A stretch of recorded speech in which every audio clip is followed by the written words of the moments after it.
आहा! काय दिसते आपली मस्त अशी ही कुल्फी, टिंग-टिंगवाली कुल्फी असो. लहानपणी अशी चुस्की आपण बरेचदा चुसलेली आहे, बरेचदा खाल्लेली आहे. विदर्भामध्ये याला कांडी म्हटल्या जाते, बरेचदा याला कुल्फी म्हटल्या जाते. अशा प्रकारचं हे जे कुल्फीचं बॅटर किंवा सारण किंवा याच्यामध्ये जे आपण भरलेलं आहे, ते नाही कुठलं फळाचं आहे, नाही याच्यामध्ये कंडेन्स मिल्क आहे, ना कस्टर्ड पावडर आहे, ना कॉर्नफ्लॉवर आहे, नाही दूध आहे. कशाचाच वापर न करता आज आपण ही कुल्फी बनवलेली आहे सरळ सोपी टॉफीपासनं. ती कशी तर चला बघूयात. नमस्कार मंडळी, कशा आहात तुम्ही? मजेत ना? मजेतच असायला हवं. मी स्वातीज रेसिपीजमध्ये तुम्हा सर्वांचं खूप खूप खूप मनापासून स्वागत. आज आपण ना दूध वापरतोय, ना कंडेन्स मिल्क वापरतोय, ना कॉर्नफ्लॉवर, ना कस्टर्ड, ना कुठल्याच प्रकारचं कुठलं क्रीम नाही, काजू बदाम नाही, मखाना नाही, नुसतं वापरणार आहे एक जिन्नस, ते म्हणजे ह्या टॉफी. कच्चा मँगो बाईट हे जे चॉकलेट येतं, ह्या ज्या टॉफीज येतात त्याच्यापासून आज आपण कुल्फी बनवणार आहे. खायला एवढी चुस्कीदार लागते ही आणि लहानांपासून मोठ्यांना सर्वांनाच आवडेल अशीच ही रेसिपी आहे. तर व्हिडिओ शेवटपर्यंत नक्की पहा. इथं जे एक पॅकेट येतं बघा, त्याच्यामध्ये 35 ते 40 हे टॉफी येतात. ते मी पूर्ण पॅकेट घेतलेलं आहे. तर ते आपण काढून साईडला ठेवलेलं आहे. त्याच्यावरचे कव्हर काढलेत, साईडला ठेवून दिलं. 2 ग्लास पाणी गरम करायला ठेवलंय. पाणी थोडं गरम झालं, पाहू शकता खाली बबल्स यायला लागलेले आहेत. इतपत पाणी गरम झालं की ह्या ज्या टॉफी आहेत हे याच्यामध्ये घालायच्या. याला स्वतःचा नैसर्गिक रंग असतो, त्यामुळे या कुल्फीमध्ये कुठल्या प्रकारचा रंग आपल्याला घालायची गरज नाही. आता इथे बघा, हे टॉफी तुम्ही थोडंसं फोडून सुद्धा घालू शकता, पण अशा घातल्या तरीही चालतील. गरम पाण्यामध्ये ह्या वितळतातच, व्यवस्थित प्रकारे मेल्ट होतात. 2-3 मिनटं लागतील. जसं जसं पाणी गरम होईल तसं हे मेल्ट व्हायला लागतात. बघू शकता अगदी सहजतेने मेल्ट होते. जसं पाणीला उकळी आली की हे छान असं मेल्ट होते. रंग बघा स्वतःचाच आहे, आपण वरतून आणखी कुठलाच प्रकारचा वरचा रंग याच्यामध्ये घातलेला नाहीये. आता गोड घालायचं की नाही हे तुमच्यावर अवलंबून आहे.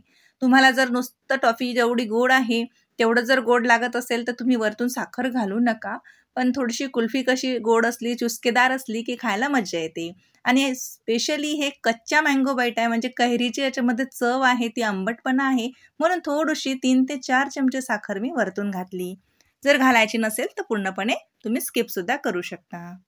आता याला शिजवायचं कितपत, तर याला आपल्याला कुठल्या प्रकारची चासणी करायची नाही आहे. याला जास्तच घट्ट सुद्धा आपल्याला करायचं नाही आहे. थोडंसं साखर घातली म्हणून ते मेल्ट होऊ द्यायची आणि 5 ते 6 मिनटं याला व्यवस्थित असं शिजू द्यायचं.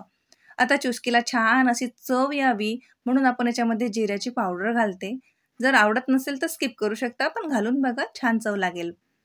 याचंच आपण शरबत बनवलेलं आहे. त्याची रेसिपी आपल्या हिंदी चॅनल म्हणजे स्वातीज फॅमिली किचनवरती अपलोड झालेली आहे. ते सुद्धा तुम्ही नक्की पाहू शकता.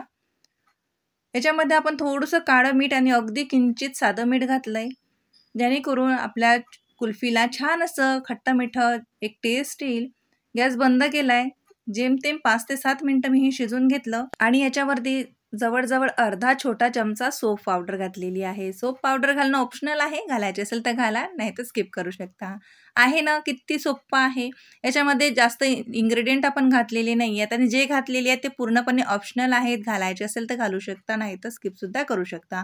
नुसतं ह्या टॉफी तुम्ही पाण्यामध्ये वितळून सुद्धा याची कुल्फी बनवू शकता. थोडंसं थंड झालं की कुल्फी मोल्डमध्ये भरायचं.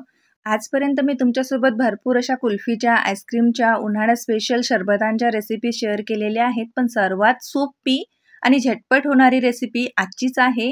तर ही रेसिपी तुम्ही नक्कीच ट्राय करा. खायला अप्रतिम लागते. लहान मुलांना तर भरपूर आवडते. तसंच मोठ्यांनाही याचा आनंद घ्यायला जरूर आवडेल. तर या उन्हाळ्यामध्ये कच्चा मँगो बाईट कुल्फी तुम्ही जरूर बनवा.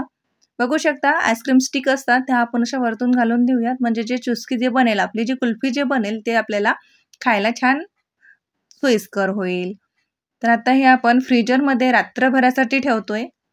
रात्रभर छान असं आता हे आपण फ्रीजरमध्ये ठेवूयात. दुसऱ्या दिवशी सकाळी मी तुम्हाला दाखवते. बघू शकता. वाव, किती छान प्रकारे सेट झालेली आहे. तळ हाताच्या दोन्ही हातामध्ये असं घेऊन याला थोडंसं रफ करायचं, नाहीतर पाण्यामध्ये हे थोडंसं मोल्ड आपण फिरवलं तरीही आरामात निघते. रंग बघा काय सुंदर आलेला आहे. पाहता क्षणी खावयास वाटेल अशीच आपली कच्च्या मँगो बाईट कुल्फी झालेली आहे. आणि कच्चा मँगो म्हणजेच आपली कैरीपासून बनवलेली कुल्फी किती सोपी आहे हे तुम्ही बघितलंच. आणि कच्च्या मँगो बाईट कुल्फी कोणाला आवडेल नाही असं तर कोणी मला वाटत नाही असेल. एकदा नक्की बनवा, घरातील प्रत्येक सदस्याला आवडेल अशीच आजची रेसिपी आहे. बनवायला किती सोपं आहे तुम्ही सुद्धा बघितलं तर जरूर बनवा. आणि हो, अजूनपर्यंत स्वातीज रेसिपीला सबस्क्राईब केलं नसेल तर हक्काने सबस्क्राईब करा, कारण या चॅनलवरती तुम्हाला अशा साध्या, सरळ आणि सोप्या रेसिपीज पाहायला मिळतील. बेल आयकॉन क्लिक केला तर तुम्ही त्या मिससुद्धा नाही करणार. तर चला मग भेटूया अशाच नवनवीन इंटरेस्टिंग रेसिपीसोबत. तोवर मजेत राहा आणि सर्वात महत्त्वाचं म्हणजे स्वातीज रेसिपीज पाहत राहा. Swati's recipe Marathi YouTube channel म्हणजे रेसिपी आपली आपुलकीची.